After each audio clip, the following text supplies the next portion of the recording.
नमस्कार दोस्तों, एक टेट गुरु क्लासेस में आपका स्वागत है। आज हम सीटेट में पढ़ेंगे हिंदी शिक्षण को यानी हिंदी पेडागोजी को।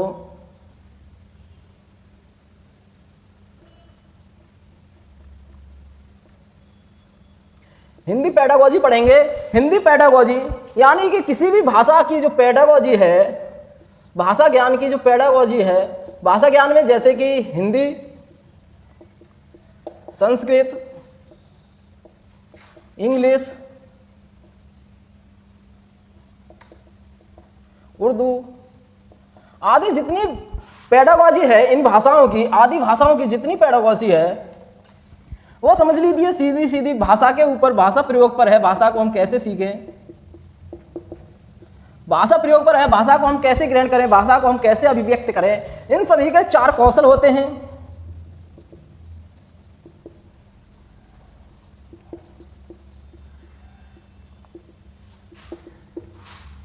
जिनसे भाषा सीखी जाती है उन्हें वे 4 कौशल होते हैं। जैसे पहला है सुनना, दूसरा है बोलना, तीसरा है पढ़ना और चौथा है लिखना। इन 4 कौशलों से ही हम सारी भाषाओं को सीखते हैं। इसी को सुबोपली कह देते हैं। सुबोपली अगर याद ना रहे तो लिख लेना। इनका जो क्रम है वो क्रम से है। सुनना, बोलना, पढ़ना, लिखना क्रम भी पूछ लेता है। इन्हीं को हम श्रवण कहते हैं, श्रुत कहते हैं। इसी को हम भाषण कहते हैं, संभाषण कहते हैं।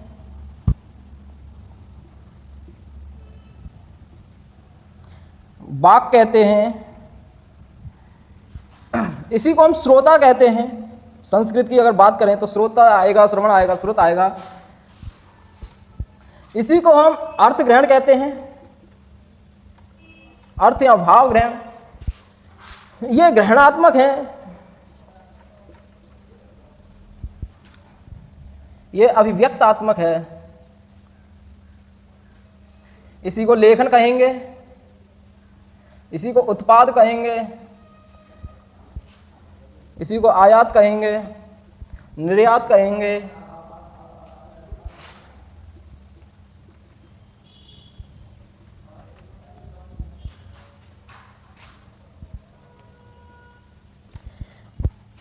सुनना, श्रवण, श्रुत, श्रोता, अगर इसका हम विकास करेंगे सभी का, तो हम कैसे करेंगे? अगर हम सुनने का विकास करेंगे, सुनने कौशल का, पेडागोजी का मुख्य भाग है। देखिए, अगर पूछ ले कि सबसे महत्वपूर्ण कारक कौशल कौन सा है, तो क्रम दिया होगा। अगर चारों दिए हैं तो सुनना सबसे महत्वपूर्ण कारक होगा, कौशल होगा, क्योंकि जो फर्स्ट होता है वो सबसे महत्वपूर्ण होता है। अगर ये नहीं है और सेकंड वाला है तो सेकंड वाला सबसे महत्वपूर्ण होगा। ऑप्शन देखना है कि क्रम में क्या है। अगर बोलना है, अगर बोलना भी नहीं है फिर पढ़ना है तो सबसे महत्वपूर्ण पढ़ने वाला होगा, फिर लिखने वाला होगा। इसी तरह से अगर पूछ लेता है कि सबसे महत्वपूर्ण कौशल कौन सा है, तो जब कौशल हम सुनने कौशल को सीखेंगे तो कैसे सीखेंगे ये भी महत्वपूर्ण है, जरूरी है। इतना भी जानना जरूरी है। जब हम कथा कहानी सुनेंगे,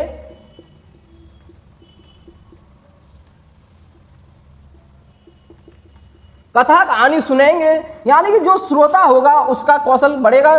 कथा कहानी, संभाषण सुनेंगे।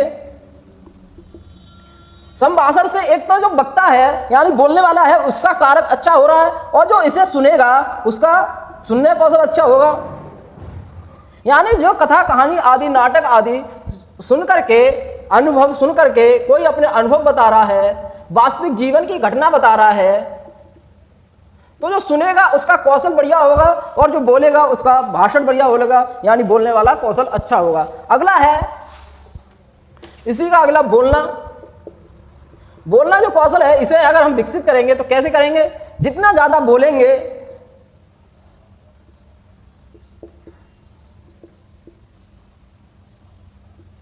बोलने के अवसर मिलेंगे,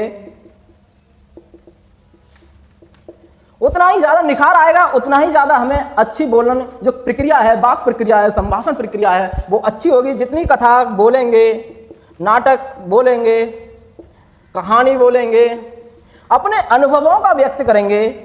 इसमें अनुभव और वास्तविक जीवन बहुत देता है। दैनिक जीवन का संभाषण करेंगे यानी कि बोलेंगे तो हमारा बोलने वाला कौशल बहुत अच्छा होगा, निखार आएगा इसमें। सबसे इस पर प्रबुद्धता लाएंगे, नियंत्रण पालेंगे। कैसे नियंत्रण पाएंगे? जितना ज़्यादा जिसका अभ्यास करेंगे जिस कौशल का, उतना ही अच्छा अभ्यास होगा, उतना ही नियंत्रण अच्छा आएगा। अब देखते हैं पढ़ने वाला। जब पढ़ने की बात करें तब नोट कर लेना कि वहाँ अर्थ आएगा, भाव आएगा या ग्रहण आएगा, इन चीज़ों को दे देता है। जैसे कोई बच्चा रुक रुक के पढ़ रहा है, सोच समझ के पढ़ रहा है, तो पढ़ने का क्या, अर्थ ग्रहण करने की, भाव ग्रहण करने की कोशिश कर रहा है, ना कि वो अटक अटक के किसी दुविधा में है, ना परेशानी में है, वो अर्थ भाव ग्रहण करेगा। इसी को हम संस्कृत में पठन कह देते हैं। अब इसी प्रकार अगला जब देखेंगे लिखना, तो लिखना कौशल कैसे हमारा प्रबुद्ध होगा, नियंत्रण पाएंगे इस पर। अच्छा कैसे होगा? तो जैसे हम अनुभवों को लिखकर व्यक्त करेंगे तभी तो हमारा लेखन जो कौशल है अच्छा होगा। लिखकर हम व्यक्त करेंगे, दूसरे को कहेंगे अपने अनुभव को। पहले कथा सुनेंगे, फिर अपने शब्दों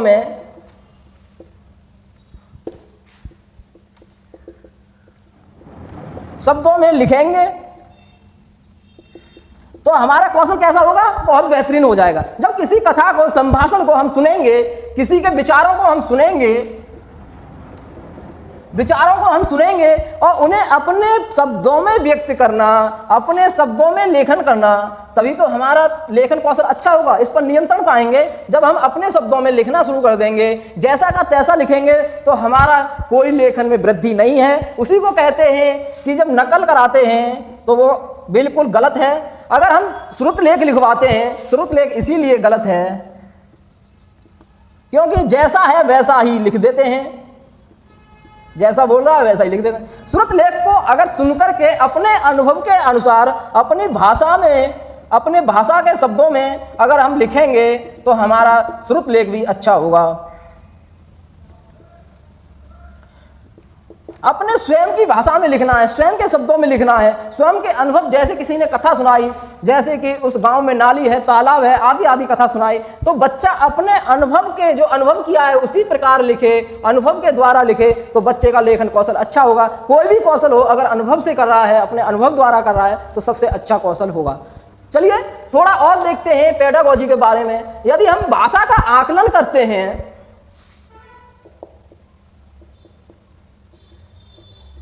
भाषा का आकलन करेंगे तो कैसे करेंगे? बच्चे का अवलोकन करेंगे। पर्यावरण में सबसे बेस्ट कोई शब्द है तो वो अवलोकन है, लेकिन यहां पर भी अवलोकन ऐसा नहीं है किसी और सब्जेक्ट में गलत हो, इसमें भी सबसे बेस्ट है, क्योंकि अवलोकन का मतलब होता है प्रत्यक्ष रूप से आकलन। यानी प्रत्यक्ष रूप से जिसका आकलन होगा। मान लीजिए कोई किताब दी कि तुम इसे पढ़ो, और नजर अध्यापक की किस पर है? बच्चे पर। पुस्तक दी पढ़ो, पढ़ने के लिए नजर किस पे है? बच्चे पे। तो हमारा अवलोकन बेस्ट होगा, उसका आकलन बढ़िया होगा। अगर हम उसे कहेंगे, उससे प्रश्न पूछेंगे और उसे प्रश्न पूछने के अवसर देंगे, हम भी पूछें और बच्चे को अवसर दें। अवसर देंगे तो बच्चे का जो कौशल है, भाषा कौशल है, वो सुधार होगा। चाहे कैसा भी कौशल हो, बोलना, लिखना, पढ़ना, लिखना, कोई सा भी कौशल हो, चारों कौशल हमारे अच्छे होंगे। अगर हम उस बच्चे से प्रश्न करेंगे और उसे कहेंगे तुम भी प्रश्न पूछो, तो हमारा सबसे अच्छा ये आकलन होगा। जब हम बच्चे की प्रक्रिया पर, प्रत्येक प्रक्रिया पर नजर रखेंगे तो हमारा आकलन सबसे अच्छा होगा। कैसा पढ़ रहा है, कैसा लिख रहा है, कैसा बर्ताव कर रहा है, वार्तालाप कैसा कर रहा है, खेल कैसे रहा है, इसकी एक्टिविटी कैसी है, इसका रहन सहन कैसा है, तो उसका अवलोकन कैसा होगा? सार्थक होगा। फिर उसकी जो आवश्यकताएं हैं उसकी पूर्ति होगी। अगर कहीं अटक रहा है पढ़ने लिखने में, खेलने में, अगर हम उसकी पूर्ति करेंगे तो हमारा आकलन अच्छा होगा, बेस्ट कहलाएगा। इसी को प्रगतिशील कक्षा कहते हैं, इसी को बाल केंद्रित कक्षा कहते हैं कि बच्चों पर नजर रखो कौन से क्रियाकलाप में कमजोर है, कौन से में अच्छा है, कौन से सब्जेक्ट में अच्छा है, कौन से में नहीं है। सारी क्रियाकलापों का हम अगर ध्यान रखेंगे तो हमारा आकलन वही आकलन सर्वोत्तम आकलन होता है। इसी को हम व्यापक आकलन कहते हैं। शैक्षणिक और सह शैक्षणिक प्रतिक्रिया को जांच करना, शैक्षणिक और सह शैक्षणिक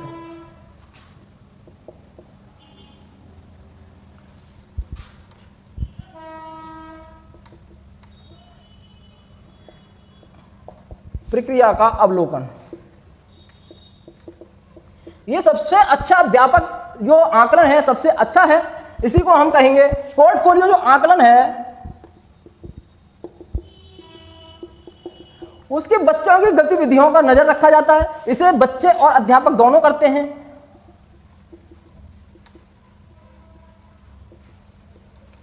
उसके संपूर्ण क्रियाकलाप जो है बच्चे अपने देखेगा, टीचर के भी देखेगा, टीचर अपने देखेगा और बच्चों के भी देखेगा और सभी को अंकित करेगा, लिखेगा। उसी को हम पोर्टफोलियो कहते हैं। यानी कि प्रगति की जांच करना।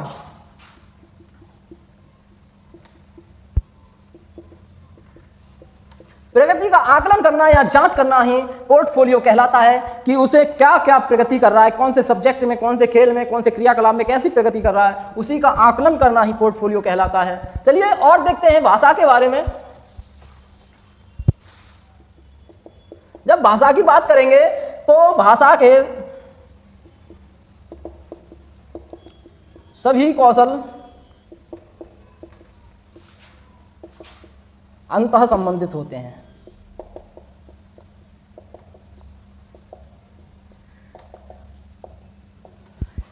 अगर कौशल के बारे में पूछ ले तो ये सबसे सर्वोत्तम यदि कोई वाक्य है तो सबसे अच्छा यही वाक्य है कि भाषा के सभी कौशल अंतः संबंधित होते हैं, परस्पर संबंधित होते हैं।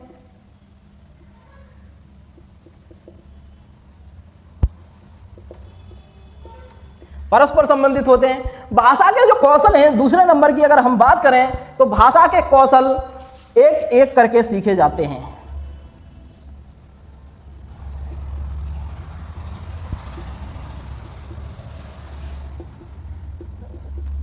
भाषा के कौशल एक एक करके सीखे जाते हैं। अगर हम तीसरे नंबर की बात करें, कौशल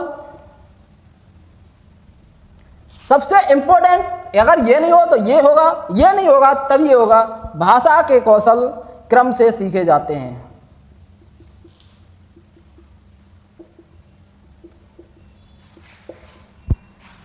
जब इनमें से कोई ना हो तो लास्ट में ये आंसर लगाना है। भाषा के कौशल क्रम से सीखे जाते हैं। सबसे इंपॉर्टेंट है, भाषा सभी कौशल अंतः संबंधित होते हैं, परस्पर अंतः संबंधित होते हैं, एक एक करके सीखे जाते हैं। दूसरे नंबर का सबसे बेस्ट है, क्योंकि जब भाषा कौशल सीखेंगे तो कोई जरूरी नहीं है क्रम से सीखे जाएं, एक एक करके, एक साथ नहीं सीखे जाते।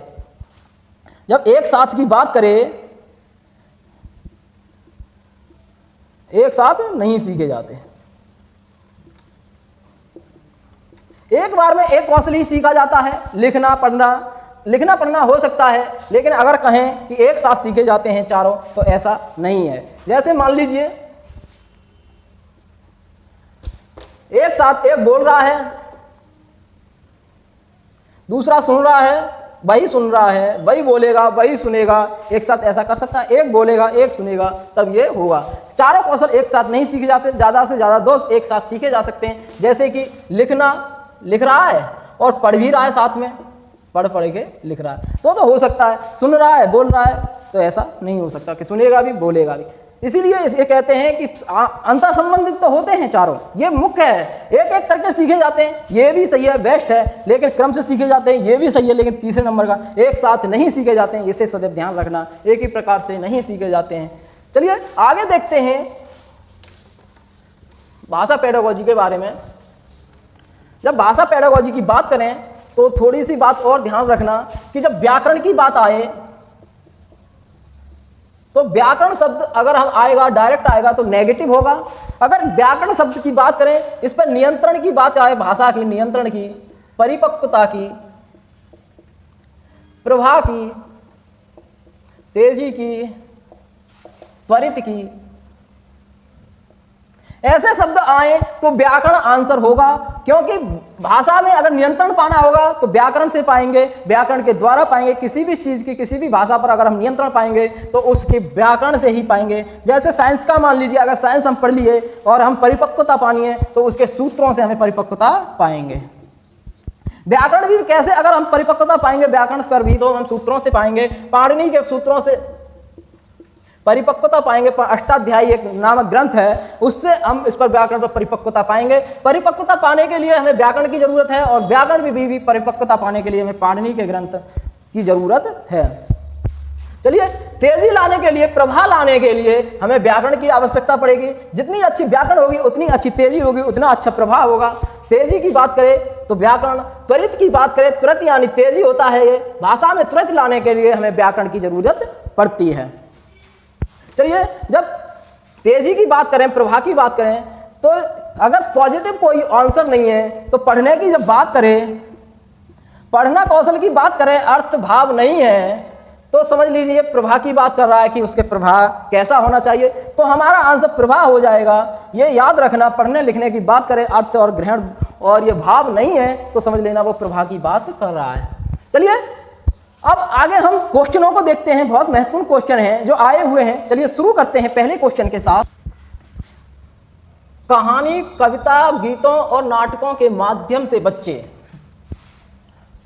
केवल मूल्यों का अर्जन करते हैं, केवल अपनी तर्क शक्ति का विकास करते हैं, अपनी सांस्कृतिक धरोहर से जुड़ते हैं, केवल मनोरंजन प्राप्त करते हैं। तो आइए देखते हैं। मैंने बताया है केवल,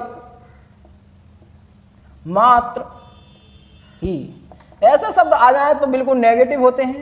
नियंत्रण जैसे शब्द आ जाए तो बिल्कुल नेगेटिव होते हैं। व्याकरण की बात करें तो नेगेटिव होता है, परीक्षा की बात करें तो नेगेटिव होता है, अंक की बात करें तो नेगेटिव होता है, पाठ आदि की बात करें तो नेगेटिव होता है, शब्दकोश कोश की बात करें तो नेगेटिव होता है। ऐसे शब्द नेगेटिव होते हैं। तो जहाँ केवल मात्र ही दिख जाए तो नेगेटिव होते हैं। देखें, केवल नेगेटिव है। मूल्यों का अर्जन करना बहुत अच्छा शब्द है। मूल्य, मूल्य जहाँ आ जाए बहुत अच्छा शब्द है। मूल्य पॉजिटिव शब्द है, पॉजिटिव की बात करें। अर्जन की बात करें, बहुत अच्छा शब्द है, पॉजिटिव है। केवल अपनी, केवल फिर आ गया, गलत है। अपनी तर्क शक्ति की बात करें, बहुत अच्छा शब्द है। विकास, बहुत अच्छा शब्द है। अगला है अपनी सांस्कृतिक। मैंने बताया है भाषा में सांस्कृतिक तो बहुत ही अच्छा शब्द है। सांस्कृतिक परिवेश और वातावरण, आनुवांशिक,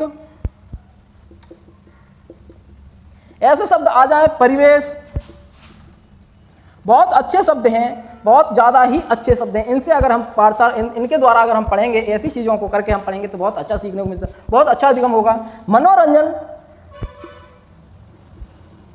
पॉजिटिव शब्द है, क्योंकि प्राथमिक स्तर के लिए कथा कहानी हम मनोरंजन के लिए, आनंद के लिए जोड़ते हैं। ये एनसीएफ कहता है, मैं नहीं कह रहा, एनसीएफ कहता है कि बच्चे को सृजन बनाने के लिए, परिकल्पनात्मक बनाने के लिए, आउट ऑफ बॉक्स बनाने के लिए, अपसारी बनाने के लिए, सबसे पहला अगर कविता कहानी के लिए कोई वाक्य दिया है तो यही दिया है कि बच्चे को सृजन बनाने के लिए कविता कहानी है। और दूसरा जो दिया है कि रुचिकर और आनंददायक। ऐसे आनंददायक कोई मनोरंजक कहते हैं, मनोरंजक जुड़ते हैं, मनोरंजन से जुड़ते हैं, उसी को हम एनसीएफ की जो विचारधारा है उसी को कहते हैं कि मनोरंजन भी जरूरी है। बच्चा रुचिकर जब बनेगा, जब पाठ्यक्रम मनोरंजक होगा, अच्छा होगा, कविता कहानी इसीलिए जोड़ी जाती है कि मनोरंजक रुचिकर बने। तो आइए देखते हैं। केवल ये हो गया अपनी सांस्कृतिक धरोहर से जुड़ने के लिए, बिल्कुल सही आंसर हो गया। केवल, केवल इसलिए काटा। अगर हम इन तीनों शब्दों को काट दें, केवल को काट दें, अब ऐसे ही दे रहा है, एबीसीडी के रूप में दे रहा है। एबीसीडी के रूप में दे रहा है, कौन सा सही है, कौन सा गलत है। तो मूल्यों का अर्जन करना बहुत अच्छा शब्द है। अपनी तर्क शक्ति का विकास करते हैं, अपनी सांस्कृतिक धरोहर से जुड़ते हैं, मनोरंजन को प्राप्त करते हैं। चलिए, अगर एबीसीडी से भी नहीं करें, यहां दे दे सबसे अच्छा माध्यम है, तो सबसे अच्छा माध्यम कौन सा होगा? मैंने कहा है परिकल्पना की जब बात कर दे तो वो सबसे अच्छा बेस्ट होता है। सृजनात्मक की बात कर दे तो हमारा इसीलिए कौन सा सही होगा? इसी को तर्क शक्ति का विकास कहते हैं, अपसारी कहते हैं इसी को। परिकल्पना इसी को परिकल्पना कहते हैं। अगर हमारा सबसे अच्छा आंसर पूछ ले तो सबसे अच्छा आंसर हमारा कौन सा होगा? मूल्यों का अर्जन भी अच्छा आंसर होगा, लेकिन सबसे अच्छा आंसर हमारा अपनी तर्क शक्ति का विकास करते हैं। देख लेना कि जहां तर्क शक्ति, परिकल्पना, सृजनात्मकता, अपसारी आदि ऐसे शब्द आ जाएं तो समझ लेना कि कविता, कहानी, नाटक और समस्या समाधान की बात कर रहा है, अमूर्त चिंतन की बात कर रहा है। अमूर्त चिंतन से ही मतलब यही है कि तर्क शक्ति बढ़ाना। कविता कहानियों से भी यही मतलब है कि तर्क शक्ति बढ़े, उनका परिकल्पना जो करने का क्रियाकलाप है वो तेजी से बढ़े। चलिए, तो एबीसीडी में अगर देखें तो चारों ही सही है। एबीसीडी अगर केवल हटा दिया जाए तो चारों ही सही है। एबीसीडी आंसर इसी प्रकार से दे रहा है कि एबीसीडी इनमें कौन सा सही है। इनमें से सबसे अच्छा ये है तर्क शक्ति वाला, दूसरा मान लीजिए ये है, तीसरा ये है, चौथा ये है। इस तरीके से भी हम कर सकते हैं। चलिए अगला क्वेश्चन देखते हैं। हमारा अगला क्वेश्चन है लिखना। केवल इतना है, क्वेश्चन बहुत ही इंपॉर्टेंट है, बहुत ही जरूरी है। ऑप्शन है एक बेहद जटिल प्रक्रिया है, एक अनिवार्य कुशलता है जिसे जल्दी प्राप्त किया जा सकता है, एक तरह की बातचीत है, एक अत्यंत यांत्रिक प्रक्रिया है। तो यहाँ मैंने बताया है कि एक आ जाए तो समझ लेना वो नेगेटिव होता है, लेकिन चारों में एक है।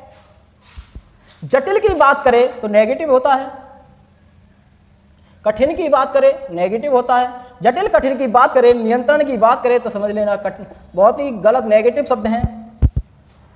अनिवार्य की बात करें, नेगेटिव शब्द है, बहुत बड़ा कोई चीज अनिवार्य नहीं हो सकती जिसे हम जल्दी की बात करें, धीमे की बात करें तो समझ लेना दोनों नेगेटिव हैं। जल्दी धीमे की बात कर दे तो समझ लेना दोनों ही गलत हैं, दोनों ही नेगेटिव हैं। बातचीत पॉजिटिव है। अत्यंत की बात करें, अधिक की बात करें, बहुत की बात करें, लघु की बात करें, कम की बात करें तो समझ लेना बहुत ही नेगेटिव शब्द हैं। यंत्र की बात करें, यांत्रिक की बात करें, यंत्र यांत्रिक नहीं, इसे छोड़ दीजिए, यंत्र यांत्रिक ज़्यादा नहीं, 50-50 का अंतर रहता है। तो हमारा एक अगर आ जाए इस वाक्य में, पेडागोजी में, तो हमारा गलत होता है, जटिल गलत होगा, कठिन गलत होता है। नियंत्रण की बात करें, अनिवार्य की बात करें, जल्दी, अंक परीक्षा आदि की बात करें तो हमारा गलत होता है। समय सदुपयोग की बात करें, समय के लिए बात करें तो हमारा गलत होता है। अवसर की बात करें, हमारा बहुत अच्छा शब्द है, अवसर देना चाहिए। देखते हैं, एक बेहद नेगेटिव शब्द है।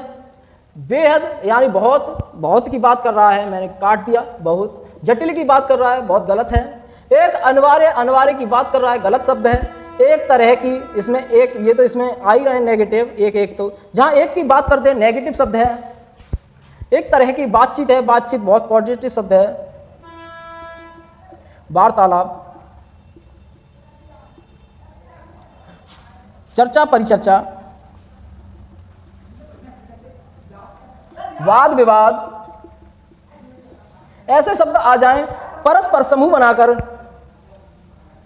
ऐसे शब्द आ जाएं तो वो पॉजिटिव शब्द हैं, बहुत अच्छे शब्द हैं। ये मान लीजिएगा तो बातचीत बहुत अच्छा शब्द है, पॉजिटिव शब्द है। यह अत्यंत की बात कर रहा, अत्यंत यांत्रिक प्रक्रिया है। यह सही है कि लिखना यांत्रिक प्रक्रिया है, यंत्र द्वारा लिखी जाती है, कोई ना कोई विधि होती है तब वह लिखी जाता है, यांत्रिक प्रक्रिया है। लेकिन अत्यंत यहाँ बात करते वो नेगेटिव शब्द होता है, बिल्कुल ही नेगेटिव शब्द होता है। एक तरह की बातचीत है, लिखने से हम संप्रेषण कर सकते हैं, संप्रेषण को ही बातचीत कहते हैं, वार्तालाप कहते हैं। संप्रेषण यानी कि एक दूसरे से आदान प्रदान बातें करना, जैसे एक को लिख के दे दिया उसने पढ़ लिया, फिर दूसरे ने लिख के दे दिया उसने पढ़ लिया, तो एक तरह की बातचीत है, कुशलता है। तो हमारा आंसर कौन सा हो गया? इसमें तो थर्ड हो गया, बिल्कुल सही आंसर है। जब लिखने की हम बात करें, कौशल की, लिखने कौशल की, तो मैंने थोड़ी देर पहले बताया कि लिखने कौशल कैसे बढ़ा सकते हैं हम। अपने अनुभवों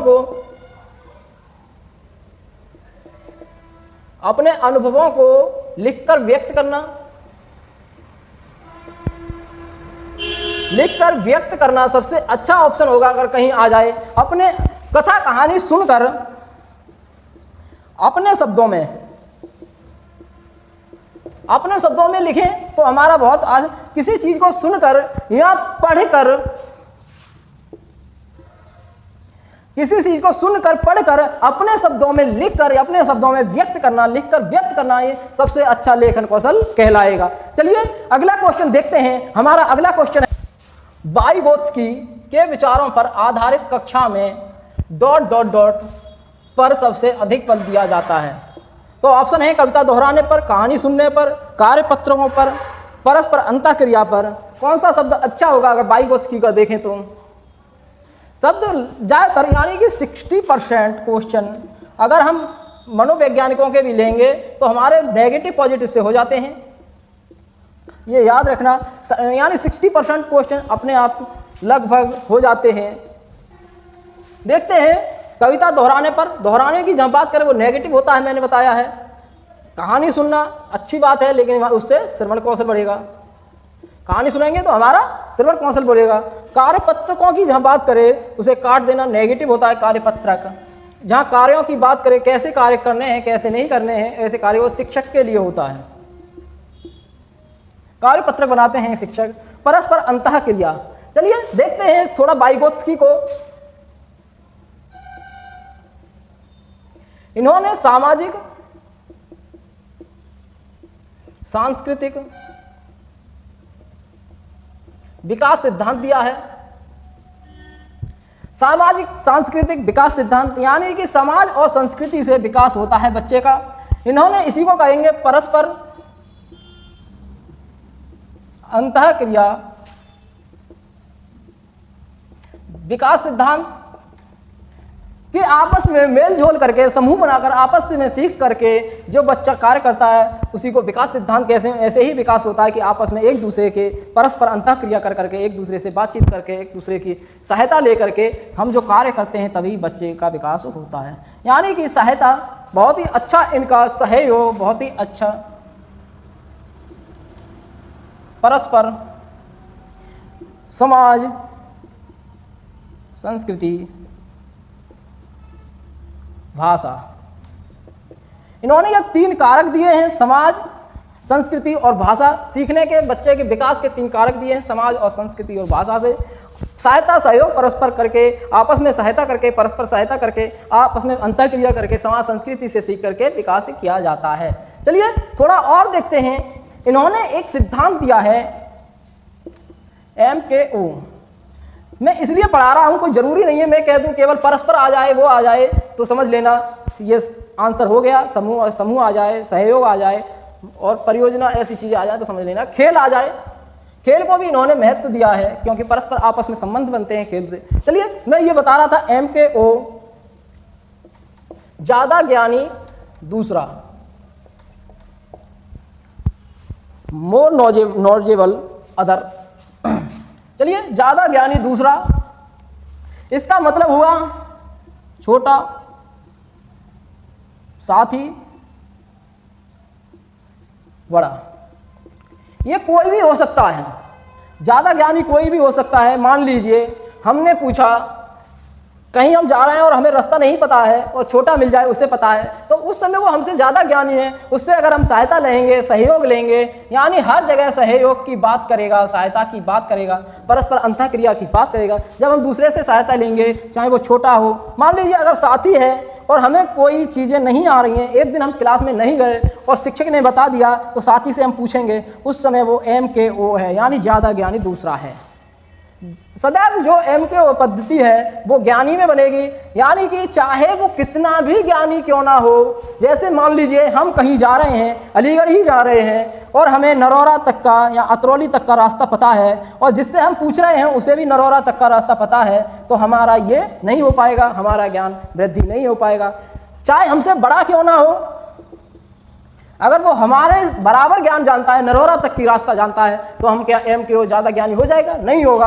वो ज्ञानी वही होगा चाहे कोई भी हो, छोटा हो बड़ा हो चाहे साथी हो, वो हमसे ज़्यादा जानेगा तभी MKO यानी ये MKO पद्धति उस पर लागू होगी। चलिए थोड़ा और देखते हैं। ZPD, ये सिद्धांत भी दिया है, आएंगे सभी में सहयोग। ZPD का मतलब होता है समीपस्थ विकास क्षेत्र।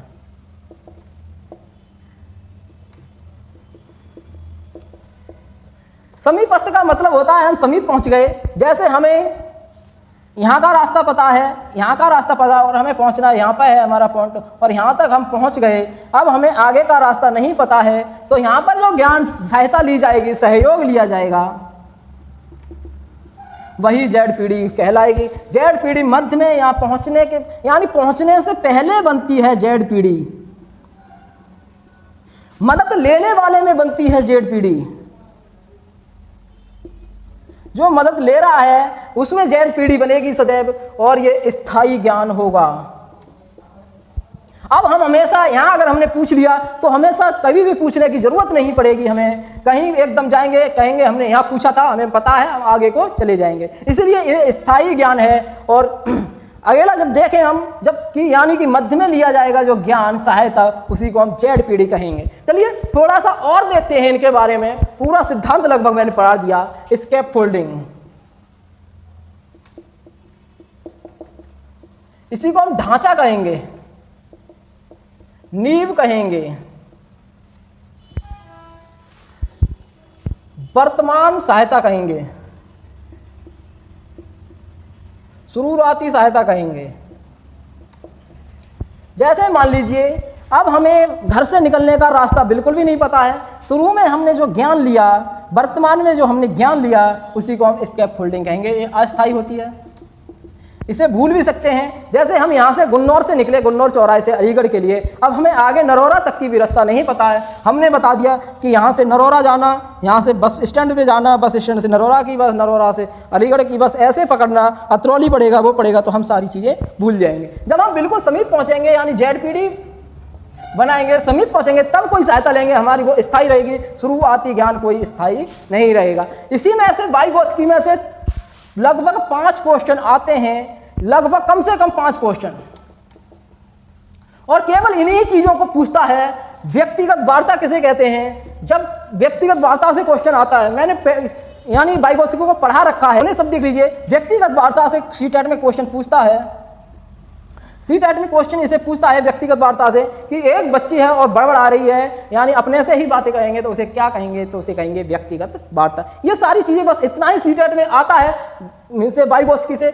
और जरूर आता है 5, सबसे कम क्वेश्चन अगर आए हैं तो 5 आए हैं, उससे अधिक तो आ सकते हैं, इससे कम नहीं आ सकते, क्योंकि भाषा में भी आता है और साइकोलॉजी में भी आता है।